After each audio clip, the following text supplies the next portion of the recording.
Shine.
Guarnagem, isso assim, não sei.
A very good evening, dear viewers. Welcome to one of the last matches, perhaps the very last in the round of last 16 of this ongoing 64-man competition here at the city's Pool Arena in the city of Kampala, the town of Natete, the venue that is owned by one of the players that, by the way, are through to the round of last 16 in Rashid Wagaba Dog City. Now, this is a match between two players of two distinctly different generations. 13-year-old Herbert Mukisa is taking on one of the legendary players of Ugandan pool, donning the white shirt of the Spanish football giants Real Madrid. Fahad Ssewankambo was the second player as a Ugandan ever to win the National Open Championship more than once.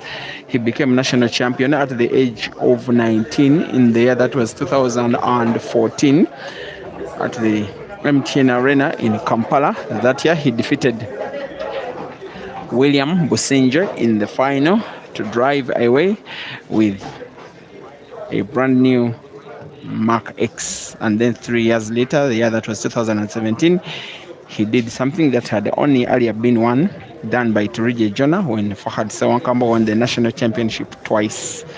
And in 2017,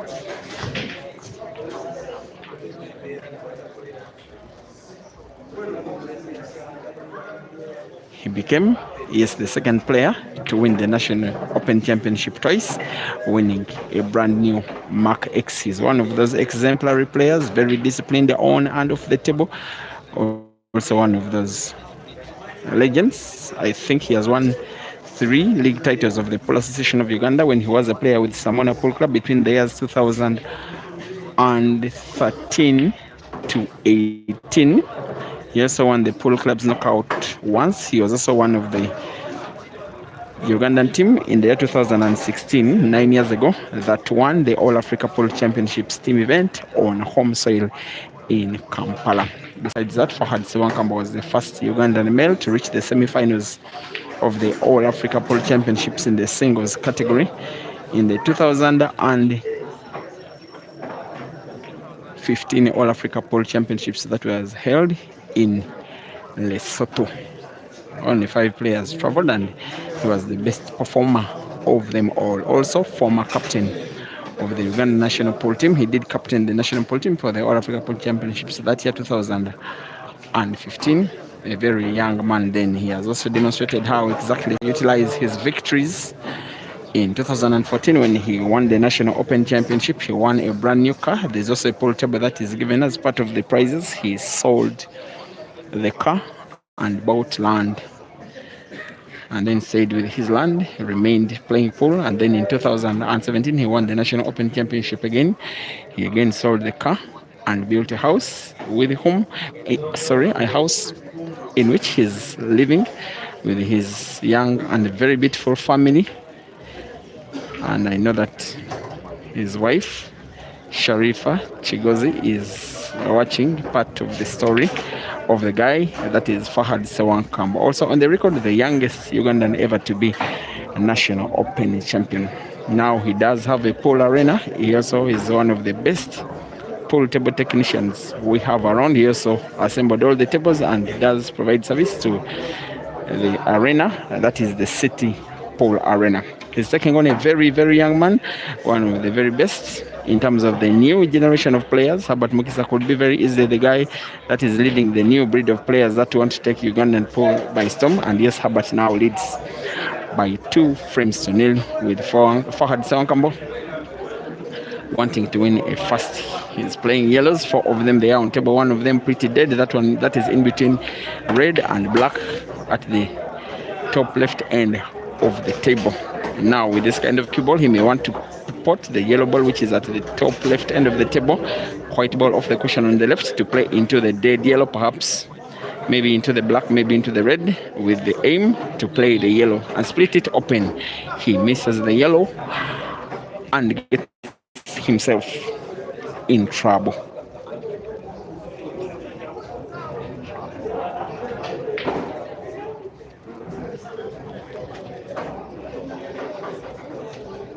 Someone is asking for Herbert's nickname, Chester Linda. He seemingly hasn't made up his mind on the choice of nickname, but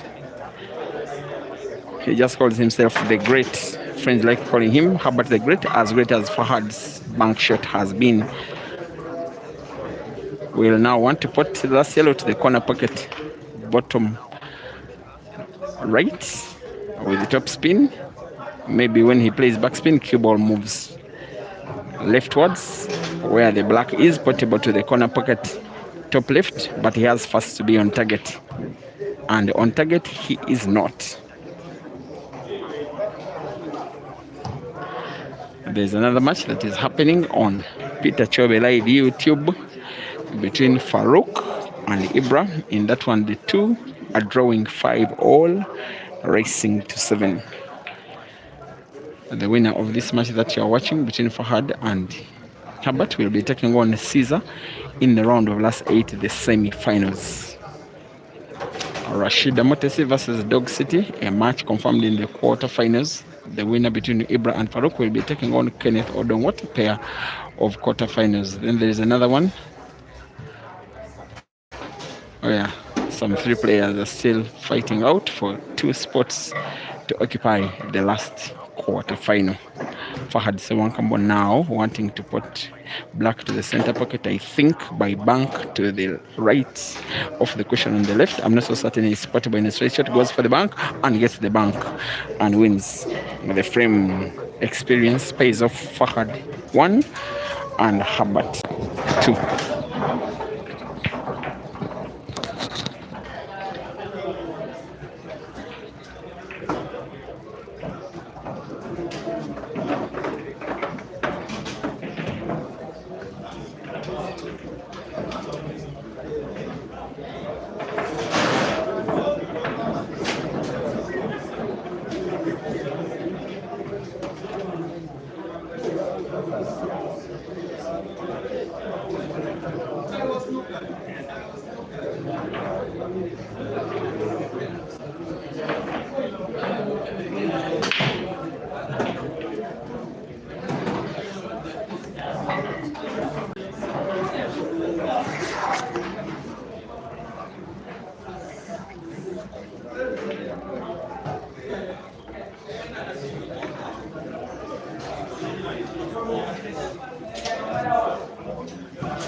My apologies to our Facebook following. I know that many of you are instead watching on YouTube. I'm not streaming a match on Facebook now, although I'm doing a double live stream for the reason that a match that I don't want to lose, I like to have them on YouTube for the fact that Facebook now deletes videos automatically after 30 days of live streaming. I don't like it because it denies me a chance to have on the internet the record of my effort. For instance, all the videos, by the way, in thousands that I was streaming on my previous page, Peter Chobe Live and Break and Finish Live, as long as it is 30 days later, they are deleted automatically. Facebook is better for promotion, but when you don't want to lose the video, then YouTube will always work out. However, I will always remain sharing highlights. Even when I stream on YouTube, I remain sharing highlights on Facebook. And yes, Facebook shall as well be used, especially the latter stages of the tournament when I can now stream double a match both on Facebook and YouTube. After all, it will not be lost. Maybe the semis and finals.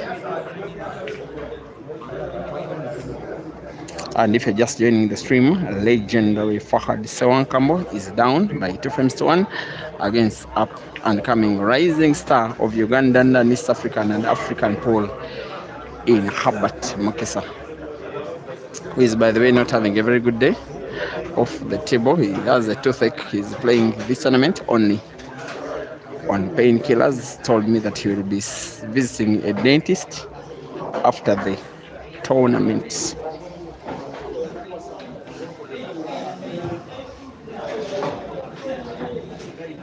Dr. Spencer, you say Mark Zuckerberg is spoiling Facebook now. I don't think he is spoiling. Maybe they are running short of storage space. I just think it that way.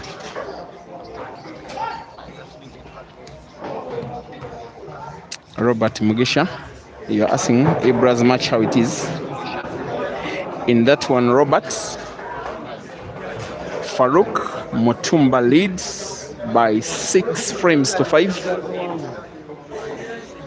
Racing to 7. If Ibra doesn't win 2 frames in a row, he will be out of the competition, and Farouk will be now taking on Kenneth Odong in the quarterfinals. I think the match that I'm coming live next week should be Rashida Mutesi with +2, racing to 8 versus Rashid Wagaba.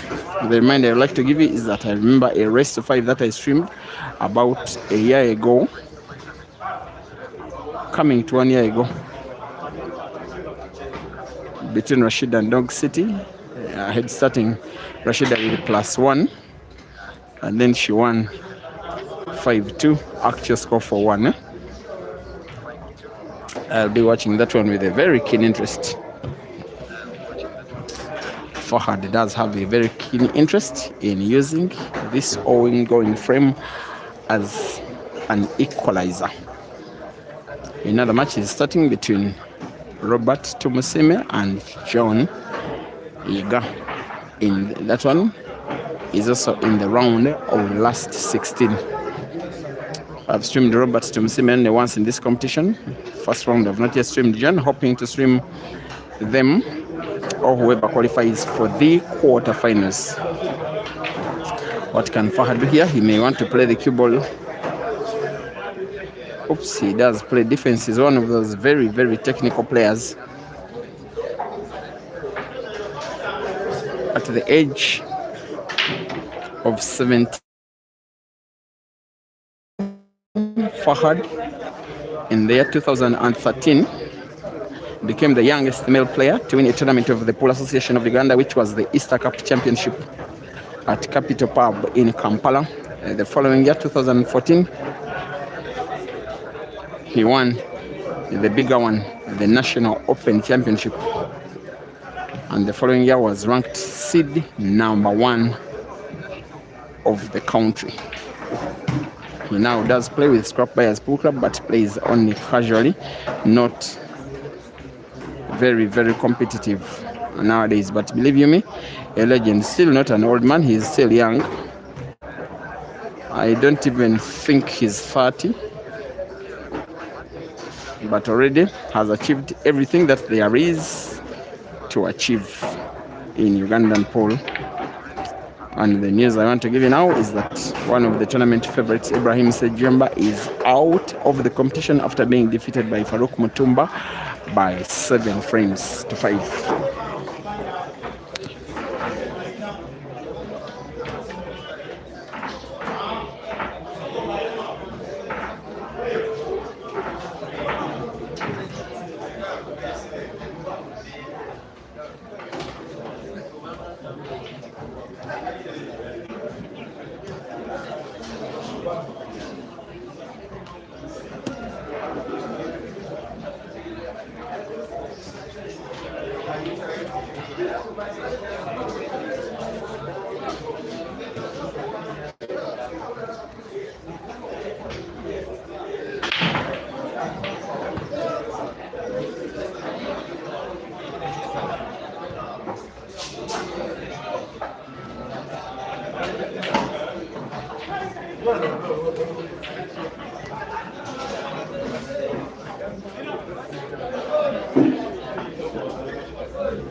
Sheila.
Sorry guys for the absence of live commentary. I was starting another stream. Break and Finish Live Facebook does have the match between Dog City and Rashida for the quarterfinals onwards. For any lady that goes thus far, she's given +2 head start. That's why Rashida started with 2 frames, racing to 8. Dog City won the first, and he leads by Rashida still leads by 2-1, courtesy of her head start. Fahad will want to cue the white to draw the white ball backwards, or maybe not. He's going for the center pocket, hitting it off the top cushion, and is on the verge, in my opinion, of winning a second frame out of 5. I think wants to put both red to the same corner pocket bottom left. I think so. And in trying to play the white ball that well, he has missed the target. Herbert this time, as though he had you complaining about him not being defensive. We want to play one defensive shot. I don't know if it's defensive enough because Fahad still has sight of his red. And we'll want to put it to the corner pocket top left. We'll want to play it with power. With having top spin effect on the cue ball, which he will want to follow the red all the way. It has to be top spin. It has to be on target. Most likely, if he gets any of those wrong, he will not be winning the frame. There, he misses the shot because of the big top spin. He wanted the cue ball to follow the red all the way such that he can put the last red to the center pocket on the left. He thereby misses the shot and will probably be thereby missing the frame. And Herbert will be an overwhelming favorite now of winning the match if he can go 4 frames to 1 up. He is very distinct from Herbert, not just in age and experience, also in terms of playing style. Herbert takes very little time between shots. Fahad takes maybe twice, if not thrice, as much time between shots. Herbert 4 and Fahad 1.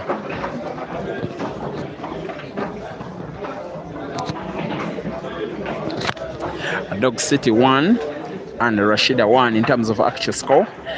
In terms of official scores, it is Rashida leading by 3 frames to 1, courtesy of her +2 head start. Should Rashida make it to the semi-finals, maybe it's too early days, she could be facing the winner between Farouk and Odong.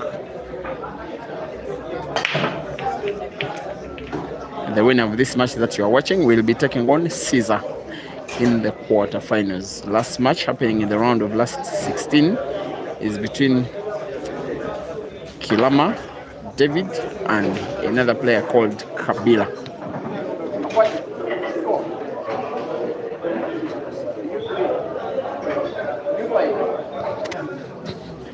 In that one, Patrick Kilama leads by 5 frames to 3. He's seemingly on the verge of making the quarterfinals. Oops, that match is in the round of last 32. So the winner only qualifies for the round of last 16 to take on Ian Kazibwe.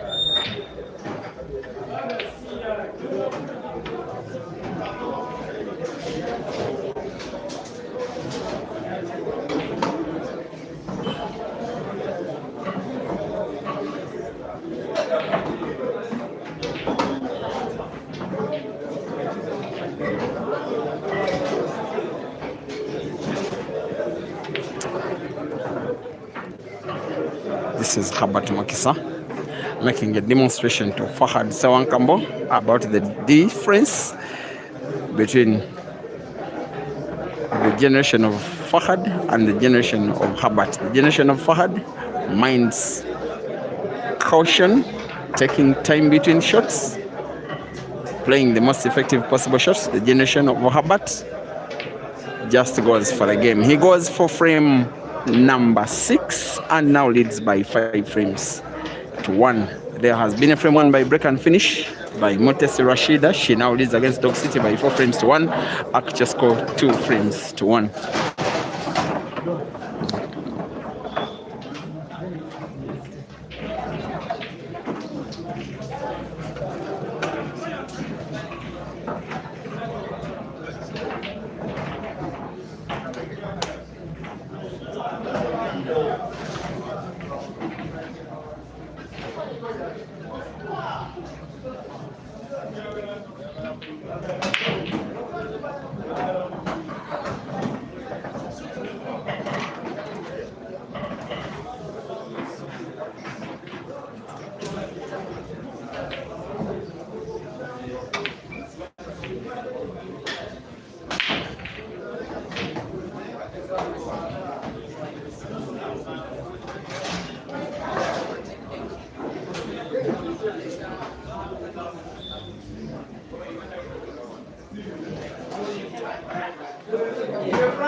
So one of those frames that are quite difficult to go for with one visit of the table. Fahad does need all of the experience with which he became a renowned player as early as 2010 when he was a very young boy, when he played with a team that was called Chibanga Pool Club in the Ugandan Pool League, setting so many records along the way.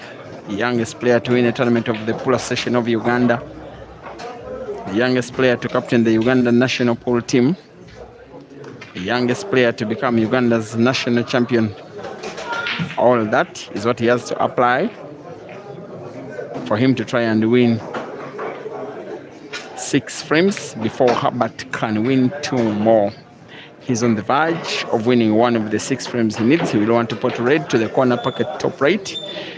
Cue ball simply has to be in sight of the black for him to win a frame. He has, however, has to be on target. On target he is. White ball is equally good, and the frame is gone in favor of Fahad Ssewankambo. It is now Herbert 5 and Fahad 2.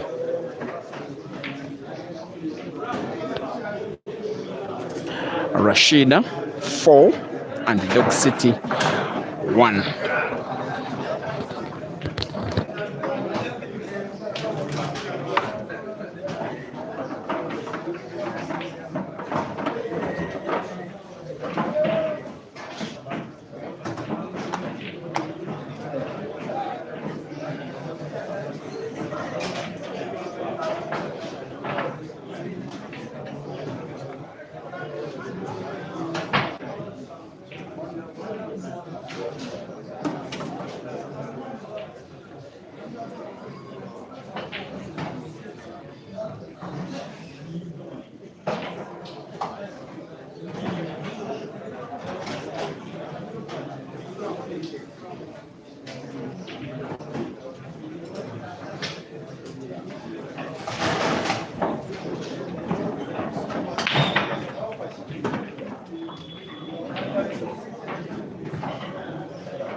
Fahad is showing us glimpses of his former self. He can really mean to be a very, very technical player. I do have it in my mind that he's perhaps not training enough, but even when we are not seeing the best of him, there are still glimpses of that guy who became Uganda's national champion in 2014, and then 3 years later. I want to believe that he will want to put maybe the right towards the yellow first to the corner pocket top left, maybe. But even if he goes for the one which is leftwards, as long as he rolls, the shot will be having the same exact. If it goes for the one rightwards first, we want to bounce it off the cushion on the right, but just a little off the cushion. It is a miss. That one could be very costly. It is now 4-3 between Rashida and Dog City, with Rashida on 4. Dog City leading now in terms of official scores, but Rashida leading in terms of official scores because of her head start, because of her female gender. But in this one, the gender of both players is the same. Age is not the same. Playing style is not the same. Deliverance and the pool table is not the same. Experience is not the same.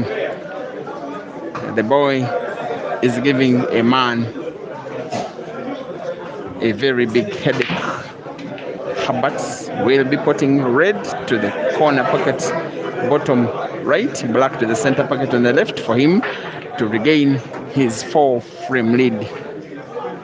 Now from this kind of range, even Francis Mkwekwe will pot.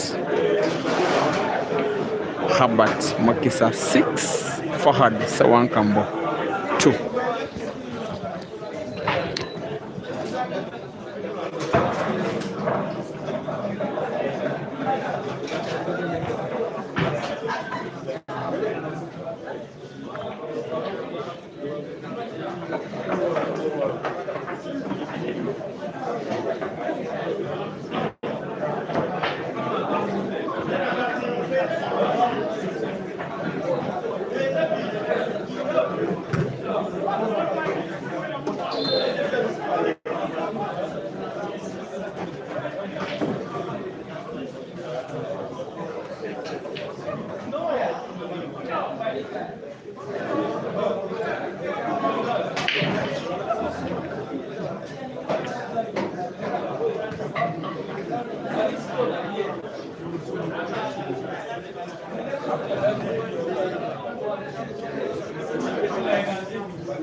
If the young man comes through with this frame, he will have made a second consecutive quarterfinal, but this time in an open comp.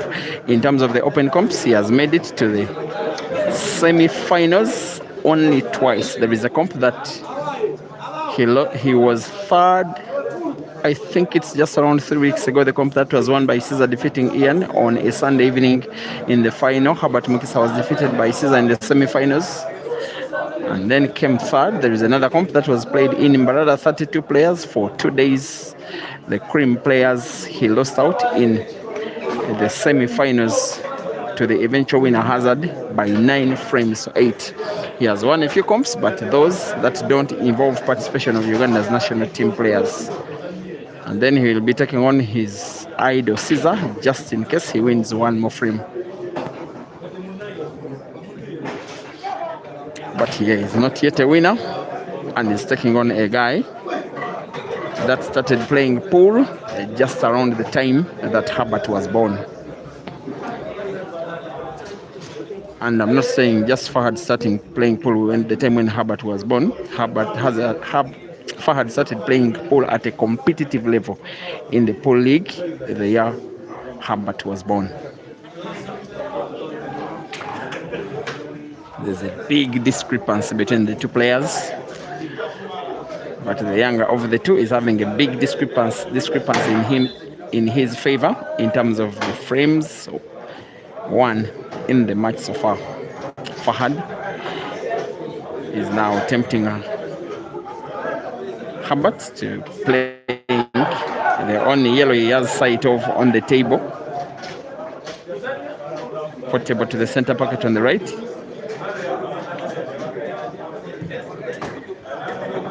He has very gifted hands. Many players would foul in that position by stroking the cue ball twice.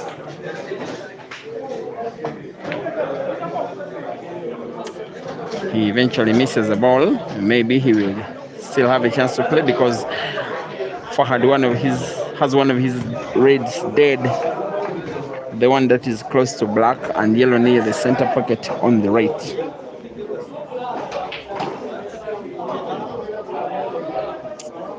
Irankonda Jerusha is asking me who asked Herbert to stay away from hard shots. I don't think anybody can win playing hard shots only. Herbert's talent is only still growing. I don't even think we have seen the best of him, and yet he's one of the most entertaining players in the country. And if his talent goes with his present trajectory, your guess is as good as mine as to how far he can go. He needs to play comps like this, even smaller, even bigger. He needs to compete outside the country. There's an ongoing effort to have him participate in the Ultimate Pool Championships coming up in South Africa in just about 17 days. He still has to ensure that he sorts out his passport issues, documentation. He's yet to receive a passport. He should receive it maybe on Tuesday. If he can receive it on Tuesday and apply for a visa latest on Wednesday, if his visa comes through on Thursday of the following week, because that is the earliest it can come through, then he will be making the trip to South Africa, because there are funds in place for his air travel, courtesy of one of his online funds. Like some of you, he's called Arias. And thank you for the air ticket for Herbert Arias.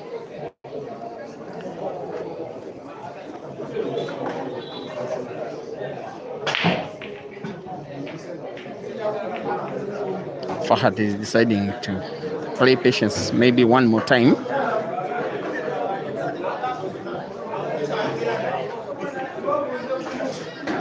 He does have a problem, Fahad, of those two reds near the center pocket on the right. Herbert is playing now a dead ball, perhaps wanting to bank it to the center pocket on the left. The bank just comes a little short.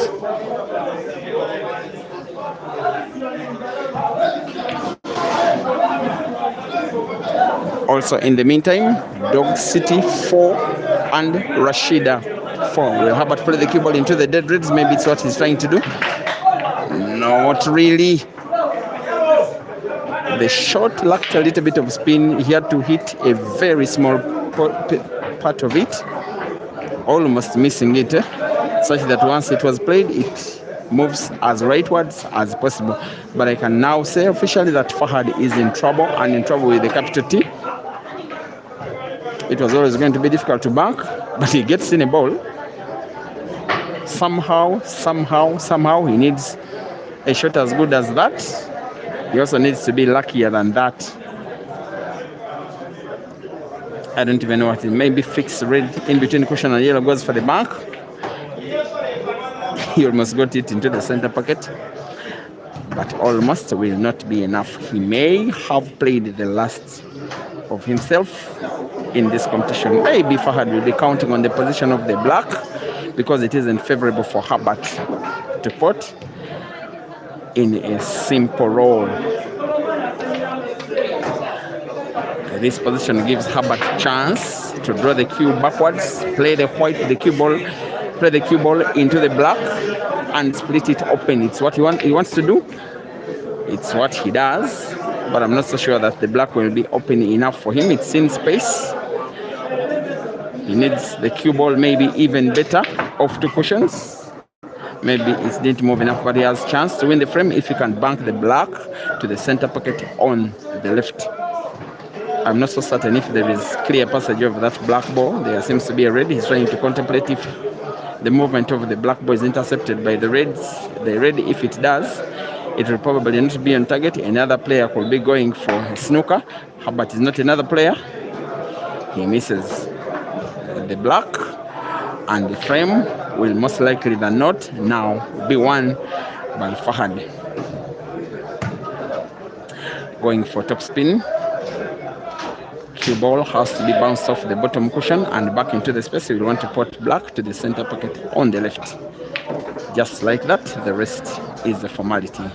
Herbert concedes the frame, Fahad 3 and Herbert 6.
Maybe at long last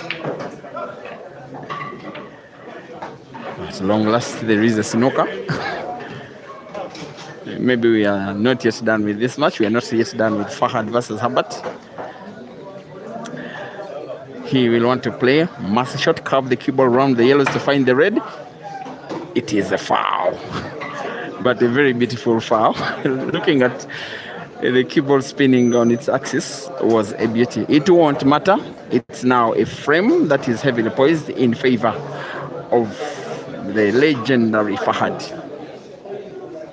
I am streaming a match involving Fahad for the first time maybe in a couple of years, because he has not really been competing of late. He only decides to play comps where he's a little bit involved in the organization. Like here, he was called to service the pool tables. He's now a businessman. Then he decided to register and play a tournament on, in quotes, his tables. The young man is not giving him a good time, but Fahad does have a chance to win another frame. If he makes it 4-6, maybe, he will be fancying his chances of winning 3 more frames to win the match, which if he does, by the way, it will be one of the most renowned victories for him in the recent past, especially if you can come from behind and win 5 frames in a row against Fahad. It will be commendable. Against Herbert, sorry.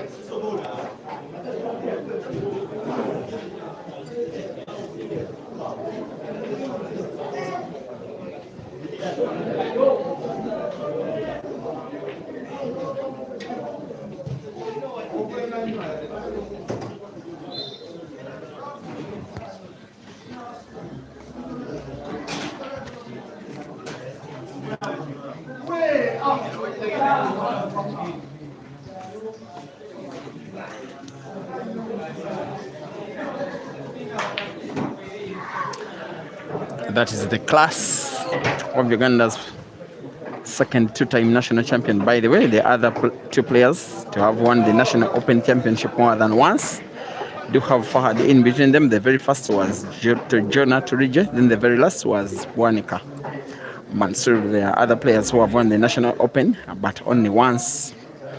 Bob Minani, Fred Namanya, Alfred Gomekiriza, Halifan Twali, Amos Ndiagumanawe, Caesar Chandiga. The 2-time winner is now on the verge of winning frame number 10. He is entertaining us, and although he's not at the best level that he was maybe 10, 11, 8 years ago, he's still got it. He's still potting black. He's still pulling 1 back. Fahad 4, Herbert 6.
Another chance comes begging,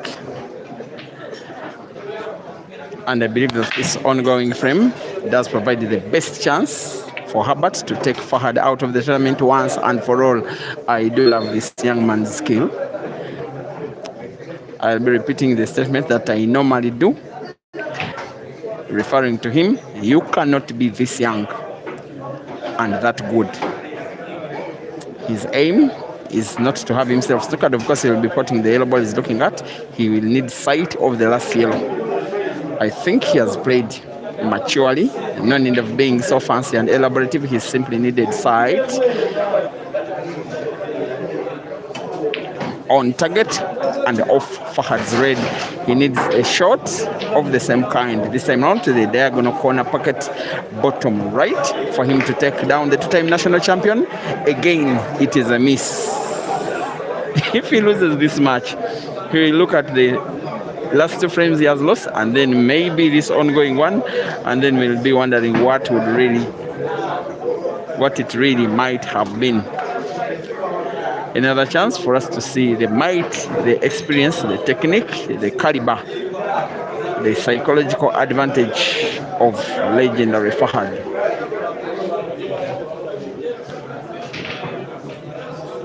Fred Chiminga is asking if Herbert still does go to school. Yes, he does.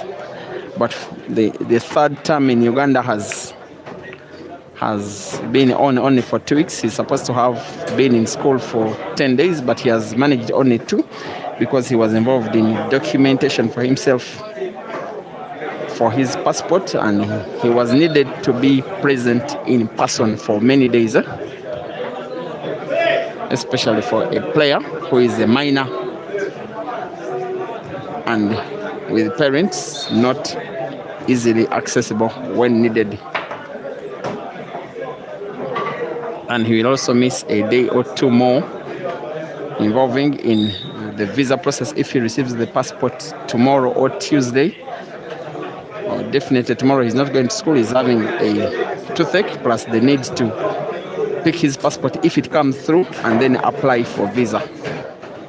So it becomes tricky when you're having 2 careers, that is education and poll. It becomes tricky. Sometimes there have to be sacrifices made. The miss of the last raid by Fahad may be a sacrifice made for him to lose the match. If Herbert can find a way of potting the black, then that will be it. It will be, however, a difficult ball. Given his body language, his stance, he may want to put black to the center pocket on the right, off the cushion on the left. He could instead go for some kind of bank, some kind of defense. Maybe he goes for defense.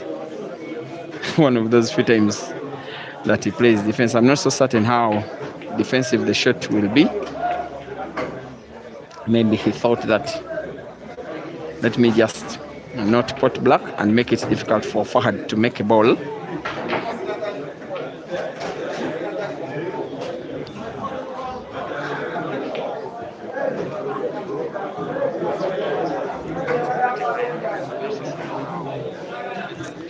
What can the legend do? He has to ensure that this shot is effective. Seems to be going for center pocket on the right and gets it in and plays the cue ball even better. Very good cueing from the legend.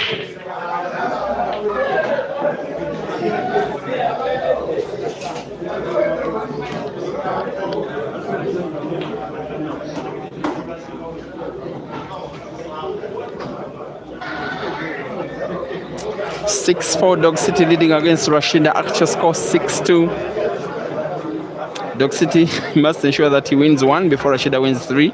Most likely the only female left in the competition is heading out. But very good performance, her reaching the round of last 8. Most especially the manner in which she defeated Eric Nagaba Rick Ross by 6 frames to 0. In the last match, Rashida had 1 green and 2 red apples. Fahad will need to roll the red against the cushion to the corner pocket on the right. He has to ensure that he doesn't have to deny himself cue ball for the second red. That is perfection, using the black ball with spin on the cue ball and also with very big precision for him to manage the cue ball. The frame is as good as gone.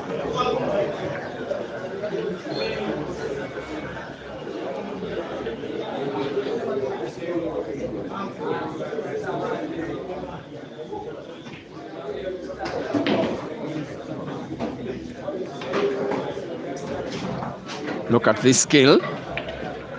Don't mind the more time he took to take the shot. Mind the skill used to take the shot. In the rules, cue ball has to bounce off the top cushion and into perfect space for him, Fahad, to put black to the corner pocket bottom right. It is the 3rd frame in a row that Herbert is losing. It's what I would say before I say Fahad is winning, because of the manner in which the victories of those 3 frames have come. It won't matter. Fahad is now dangerously closer to Fahad. Herbert leads by 6 frames to 5. Winner takes on Caesar.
The last 3 frames of this match have all been won by Fahad and have all gotten Herbert getting a chance as good as this chance to win the frame. He has this disturbing look on Fahad's face. He will want to play one big shot. It has to be a roll because white ball is natural for the last red. Again, he's off target. Again, Fahad with a chance.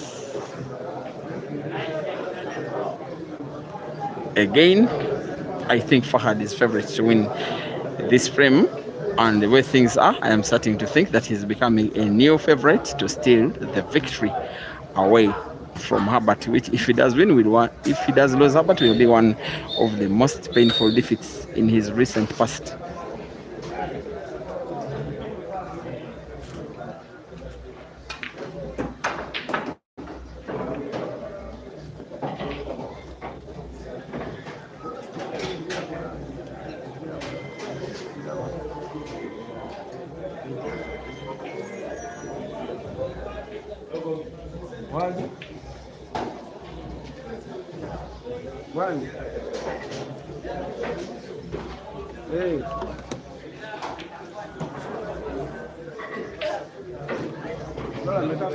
And the frame is kind of tricky for Fahad to win with one visit of the table. There are 3 tricky balls, maybe you'll say 2.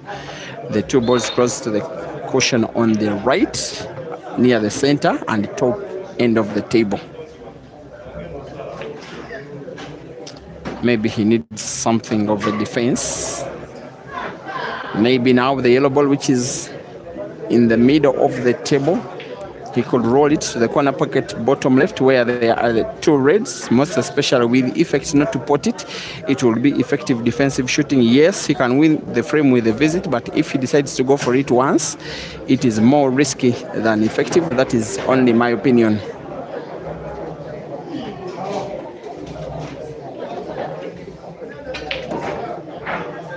This one, if he goes for the pot, it will be played with top spin cue ball following the yellow all the way. He plays backspin instead. Good enough. He's on target. Now I'm realizing the purpose of the backspin. He wanted to snooker Herbert just in case he doesn't get the shot on target, but the snooker wouldn't have been effective anyways because Herbert will be having sight of one of the reds. Fahad has cleared one of the dead yellows. He's on the verge. If he can roll the second yellow to the corner pocket top right, cue ball will be natural for the one of the other yellow, which is at the top end of the table where he's standing. And then it will be simple manipulation of the cue ball towards the bottom end of the table. Pot another yellow to the center pocket, and then the one closest to the reds is portable to the corner pocket bottom left. I don't know why he's deciding to start with this shot first. I don't think it's the most effective. He will be vindicated if he makes a clearance.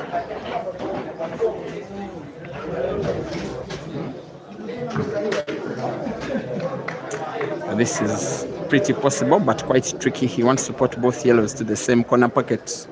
Top right, in my opinion, that means there has to be a relatively big bounce of the cue ball off the right cushion. And has to be on target, goes for the small bounce and gets the shot in. Now, this is the moment of him to win the frame. He has to put the last yellow to the corner pocket top left, have the cue ball bounce off the top cushion and move it all the way bottomwards the entire length of the table. If he does, he'll probably be winning this frame and taking the match to a decider. Very good cueing from the legend of Ugandan pool. That is the might of the player who was second to win the National Open Championships more than once. The rest should be a formality.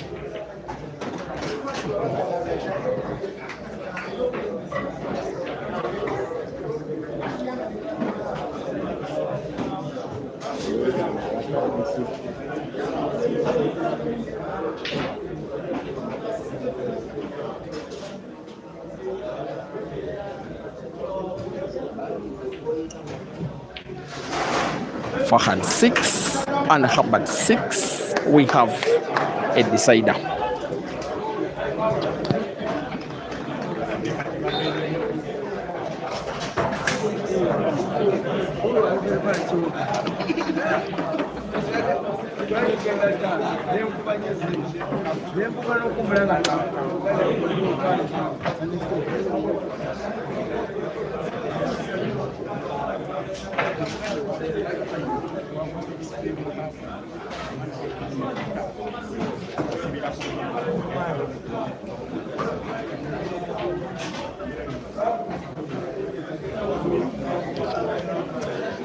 The last break of the match will be by Herbert.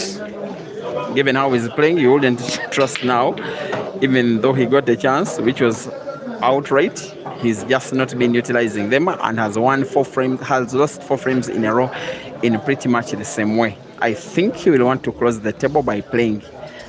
I just think yellows, if he can get a chance to get one in, but even the reds are positioned well. Actually, there's no single dead ball on the table. None of the reds, none of the yellows, not even the black. He will want to get it right this time or else exit the competition. He gets it wrong again. I think this is the poorest execution, poorest show you have ever seen from Herbert in the recent past. I don't know if it is the pressure, maybe the weight of a legendary player, maybe the fact that he's sick anyway. He's having a toothache. And if you can observe his face, he has a swollen cheek, playing this match only on painkillers. I'm not trying to give excuses. With due respect to Fahad, he has been utilizing each and every chance that he has been getting and punishing Herbert for all unforced errors.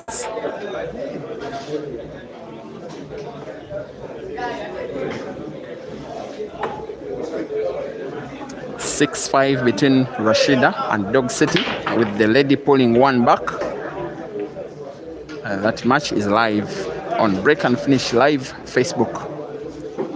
The winner of this match is taking on Caesar. That one is the next match coming up live.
amazing.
Oh, there is that thing that sometimes happens in matches when the complexion of the match changes its trajectory.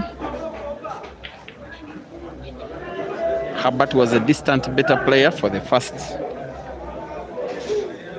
30 minutes of the match.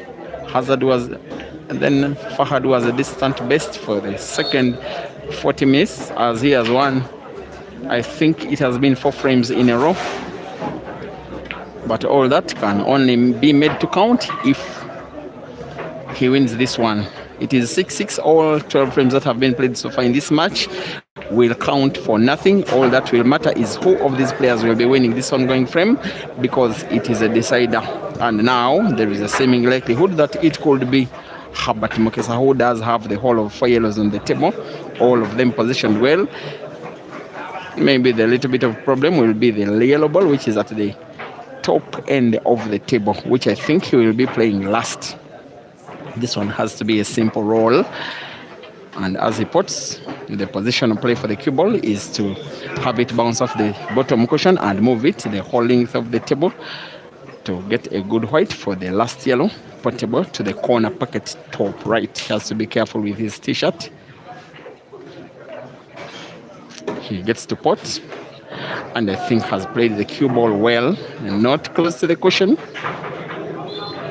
Manipulation of the cue ball will not be a formality. There is a red for Fahad, which could cause a problem for Hazard. Sorry, red for Fahad, causing a problem for Herbert. Still has a chance. He may want to put black to the corner pocket bottom right. It has to be a simple roll. Doesn't have to go for power, because again, like it has happened so many times in this match, he misses the last ball of the match. 5 very similar frames. And you really feel for Herbert, you also feel for Fahad. I think Fahad will want to play one snooker for one more time. Hide the cue ball at the right end of the table, just like that. Right behind the red. Herbert is snookered. If he doesn't find black, he exits this tournament. If he finds it and doesn't pot, he as well probably exits this tournament. He may want to play the cue ball off the cushions, play the cue ball behind the black, and snooker Fahad as well, or else exit the tournament. In the end of the day, experience is coming off better than experiment.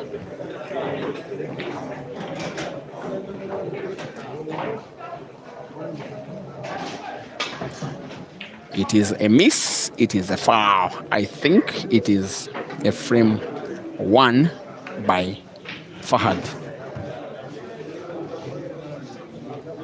For Herbert, it will be the continuation of the learning curve. He's still young. He still has it all to learn.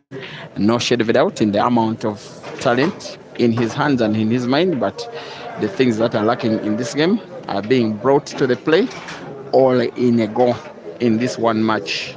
He will be learning that against more formidable, more experienced players, you have to show them your attacking prowess, but you have to make every shot count.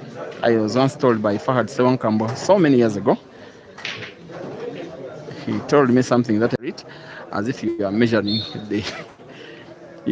your family land, as if your life depends on it. Something that Herbert has not yet done, and has not done at all in this match. And Herbert is clearly losing the match. It's going to be 3 National Open titles between Fahad Ssewankambo and Cesar Chandiga in the next match that is coming up in the quarterfinals, because this match is clearly being won by the legendary Fahad, who will be potting black now to the corner pocket on the right with a round of applause from the fans. Of course, he's born and bred in the area, and Fahad wins by 7 frames to 6 for Herbert. The learning curve continues for Fahad. A well-deserved victory after a very big fight won. Thank you for watching. See you in the next one.